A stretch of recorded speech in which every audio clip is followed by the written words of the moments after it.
Okay, so now Power BI. We won't be staying long on other tools because we've actually a lot of things in our what's it called. We've treated a lot in our Excel. So that's why we will not stay long in our Power BI. Part of the visualization tool, you need to understand that Power BI is a powerful business analytics tools developed by Microsoft that enables data analytics to visualize data, uncover insights, and share reports across organizations. Now, we are all familiar that Microsoft Excel, we use it for visualization, but majorly, when we are talking about visualization, Power BI and they are majorly visualization too. I just need to teach you how to make use of Excel to visualize your data. But majorly, Power BI is a major visualization tool that you need to know as a data analyst. We have different types of visualization tool in data analysis. We have Power BI. We have Power BI as a visualization tool. We have R as a visualization tool. We have U as a visualization tool. But this time around, we will be working on Power BI as our own visualization tool. So, like I told you, the visualization you were doing with what's it called, Excel, might look stressful. But when you start making visualization, you will love it. You will love visualization. So Power BI, like I told you, offers a wide variety of chart types to help visualize data effectively. And each chart serves a specific purpose, depending on the nature of the data and the insight you want to convey. So let's quickly treat, there are some charts we did in Excel. This time around, we'll do a lot of charts here.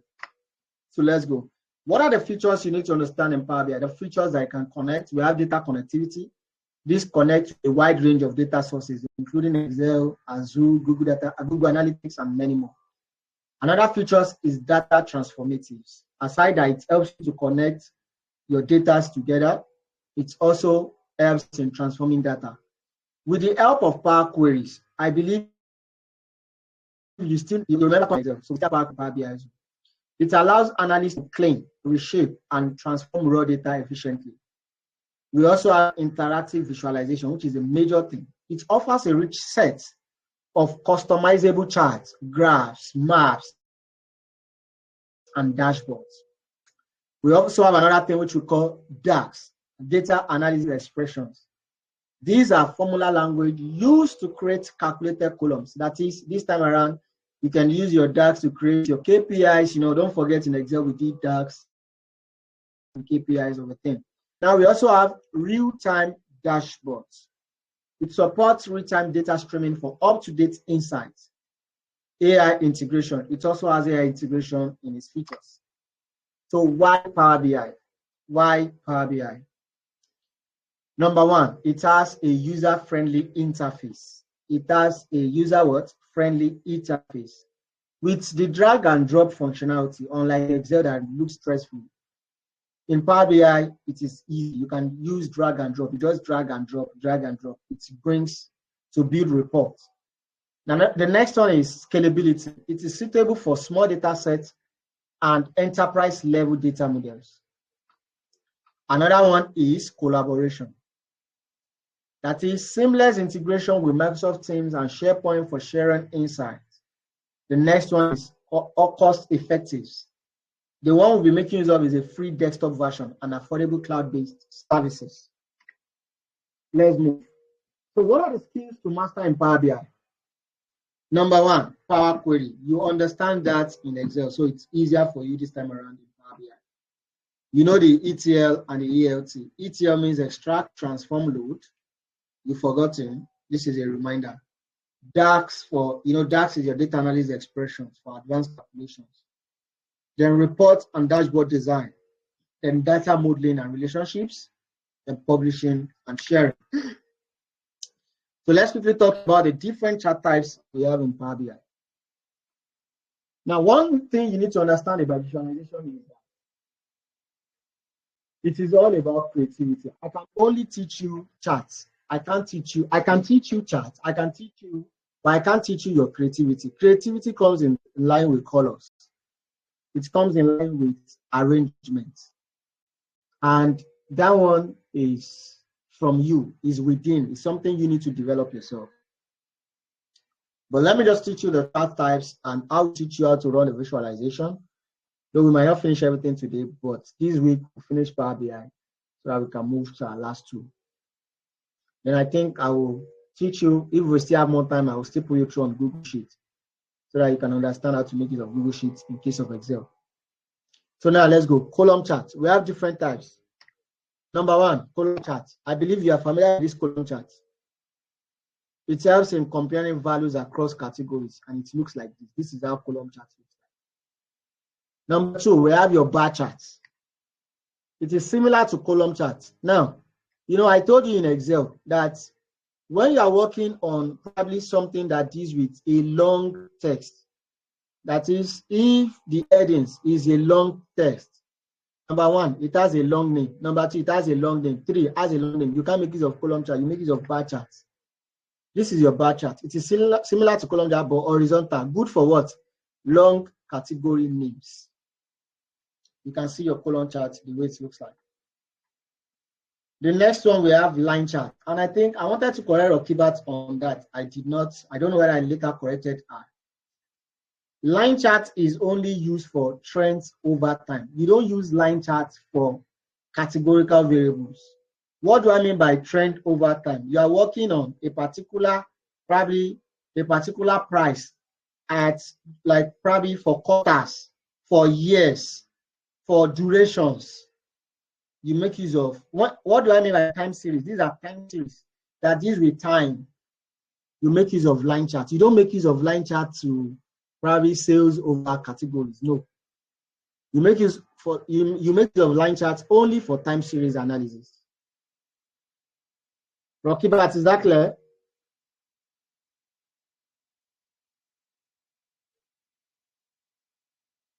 So we also have area charts. Area chart looks like line chart, but this one is field. It has a field areas. You can see different two things. This is an example. This one you can see is covering revenue. So seeing this, you understand that this is revenue.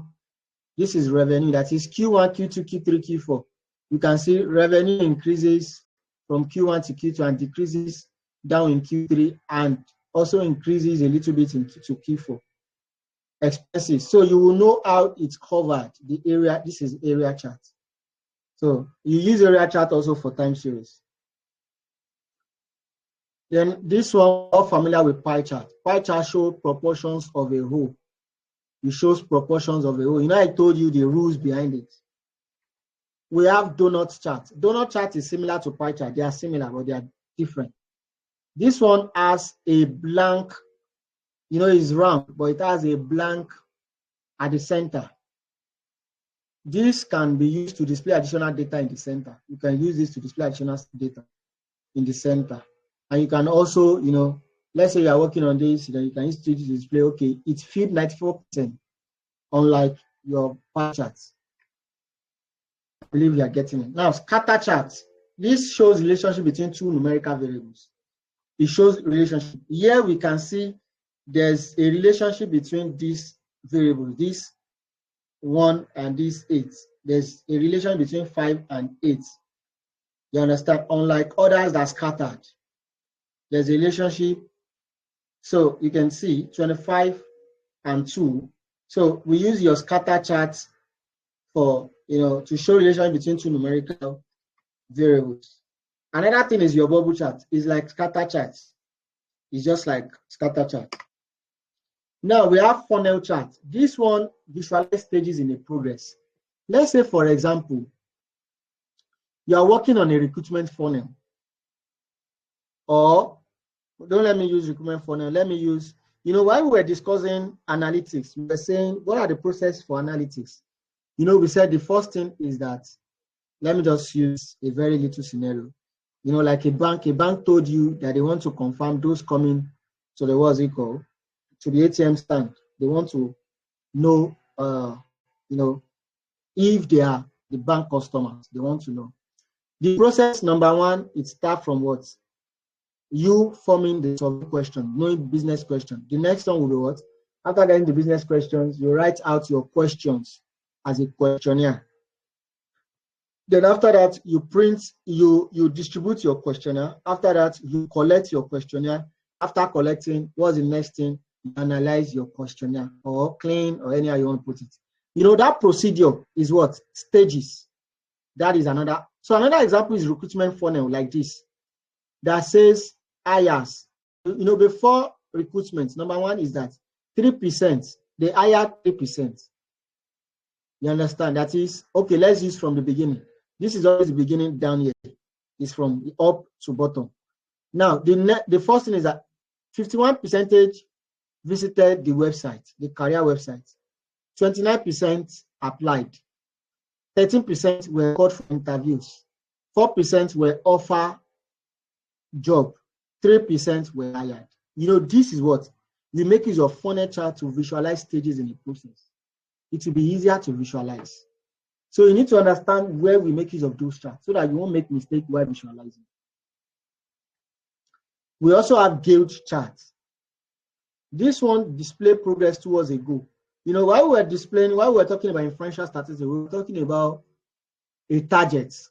Now, let's say, for example, this is a gauge chart. It displays progress towards goal. If the goal is this, the endpoint here, it shows 94% towards goal. So you can see 75% towards a goal. So that is gauge chart. Another thing is your waterfall chart. This one shows cumulative effect of a sequential. This is your waterfall chart. The total year is 2022. So it's filled January. What happened in January? You can see increase. The color green means increase, while the color, this one means decrease. So which means in 2022, we have increase in January, increase in March, decrease in June, increase in August, decrease in October, increase in December. You can see it yourself. January increases to 50, increases to 80. This one decreases. That is the reason why we're having different colors. So when you want to show cumulative effect of a sequential in a year or in a particular field thing, you make use of what? Your waterfall charts. Sorry, am I communicating? Rokibat, am I communicating? Ibigo, am I communicating? Mida, am I communicating?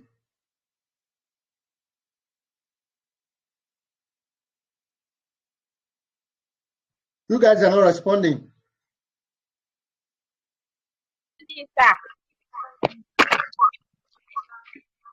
Ibigo, am I communicating?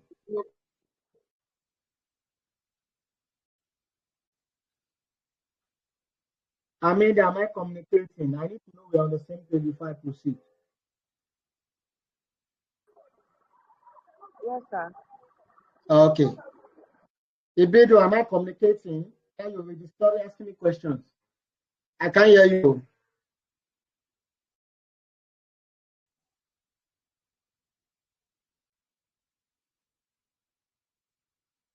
Okay. Let's proceed. I won't entertain question because I've been here shouting now. Now, we also have another one which we call the map visuals.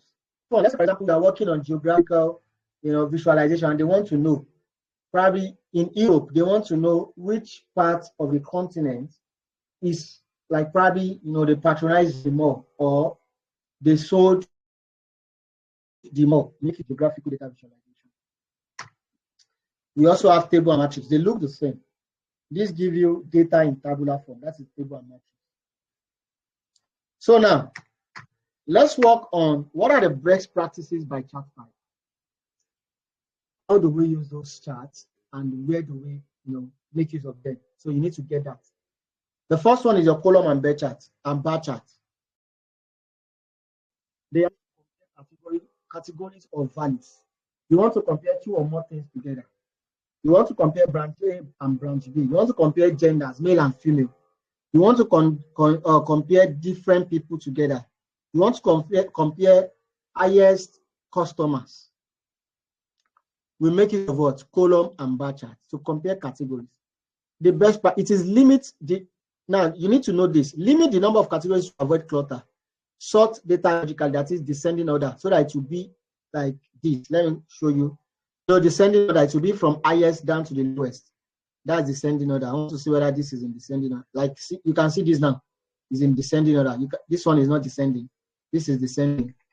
So it makes your work beautiful. That's a practice you need to understand. Now, use consistent color for comparison across visuals. Use one color. It will be better that way. Now, another one is your line and area chart. You know, I told you use for what? Showing trends over time. Use a time-based axis alone, e.g., months, years, quarters. And what do I mean by quarters? We have Q1, Q2, Q3, Q4. Q1 means January, February, March. Q2 means April, May, June. Q3 means July, August, September. Q4 means October, November, December. That is Q1, Q2, Q3, Q4. So another thing is that keep the line distinct with contrasting color and avoid using too many lines. So that is best practice for line. Another one is pie and donut chart. This one helps in showing proportions of the whole. You want to know which one has the highest, which one feels, you know, when I'm talking about proportions, that is when, you know, we have different proportions joined together to join a circle. That is proportions. Now, limit slices to 5 or fewer categories, but we will advise that it's 4. Anything more than 4, you don't need to use donut charts or pie charts. And you only use pie charts or donut chart for proportions, not for comparing. You need to get that. Not for comparing. Please and please note that. Another one is your waterfall chart. Your waterfall chart. So now, your waterfall chart, it shows cumulative changes, like I explained. Now, this is used for financial breakdown, e.g., revenue to profits. We want to know, okay, this is the total revenue. You know what I mean by that? You know, when we're doing a particular set of data, when we're dealing with our financial data, that we have, you know, we had different financial data that we have, our gross profits, all those things. You know, the first thing is what? Revenue. That is the amount that came in. After, what's it called? Or you can use your own different formats. Probably, you know, money came in. After money came in, this is the total money that came in. This is the total food, you know, those kind of things, down to the profit, down to the expenses. You know, it has expenses before you have profits. So you can use that also for it. And clearly label each step in the flow so that anybody you are presenting to or you are not presenting yourself, they will see it and they will understand what we're trying to talk about. Like this. You know, the way we have this now, you can see this and it's clear. That 51%, the color is labeled here. You labeling each steps. Your map charts. Map chart data. You don't use map charts for financial data that doesn't involve geographical. What do I mean by geographical? Locations. So that is the map chart. We have scatter and bubble chart. They show relationships between variables. They show relationship between. So you need to understand this. The ideal, you know, we do correlation. So if you want to use correlation, you want to present that correlation analysis we do under a pressure. And if you want to use a chart, use scatter plot or bubble charts. We also have some charts like combo chart. This one is comparing different metrics. We have tree maps and so on. We have tables and matrix. You know what we use this. Another one is your gauge and KPI cards. You know, I told you gauge is used for what? To track if we met targets. That is what we use, gauge and KPI cards. So these are the general visualization tips that you need to understand. Number 1, use consistent formatting and colors. It's important. Consistent formatting and color schemes. See, this time around, you don't need to be stressing yourself using blue, purple, and you don't understand. You can use one color through. It is not all about the dashboard. I used to tell people, it's all about what are you trying to communicate. That is what visualization is all about. The next one is that make sure you label axes, legends, and title clearly. The reason for your visualization is that if you are not there, they should be able to understand what you are talking about. So that is what we mean by that. Then also optimize performance with clean data and efficient gaps. It goes a long way. Now, I will just open Power BI for us to see how it looks like. And in our next class, we will do a proper dashboarding. So, how do you open your Power BI? If you have it installed already, you look for Power BI, you can search Power. This is Power BI. You can see Power BI desktop. You click on it. So it's loading. You wait for it to load. It's loading. That is how to open your Power BI. It's loading. You wait for it to load. You can see Microsoft.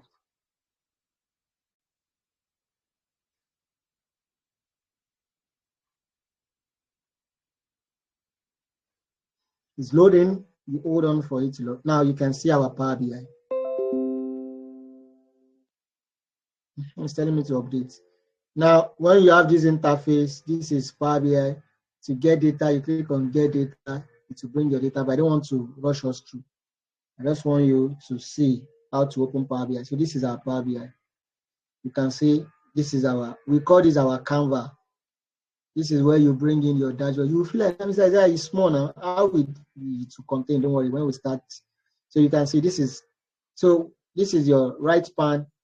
Adamby, we have data inside to bring you the data here. We have the visual. These are all the charts that I was talking about. You can see this is your what? Your bar chart. This is stacked bar chart. This is your column chart. This is different charts. So you can see all those charts. They are both the same for different things. On the top here, we have our bar chart and line chart. Here we have our line chart. This is your line chart. This is your area chart. This is another part of area chart. And here we have the ones for comparison. You can see your funnel waterfall chart. This is your waterfall chart. This is your funnel chart. This is your scatter plot, scatter chart, pie chart, bubble chart. This is your tree map, like I told you. You know, in your PowerPoint, we have a tree map. This is your map. This is another field map. We use them. Now, this is your gauge. You can see gauge. This is a zoom map. All these are under geographical map. But this is your gauge. This is your card to show cards. Now, this is your multi-row card. This is your KPI. We have slicer, slicer in Excel. We have table and we have matrix. So we have R-Script, Visual, Python, and so on and so forth. So you can see your charts here. These are your chart visualization. So this is under your report view. Now your table view. I don't believe we have our table here. We have this. This is our model view. This is model view. Let's say we've inserted we'll be able to, run our models. We are still going to talk about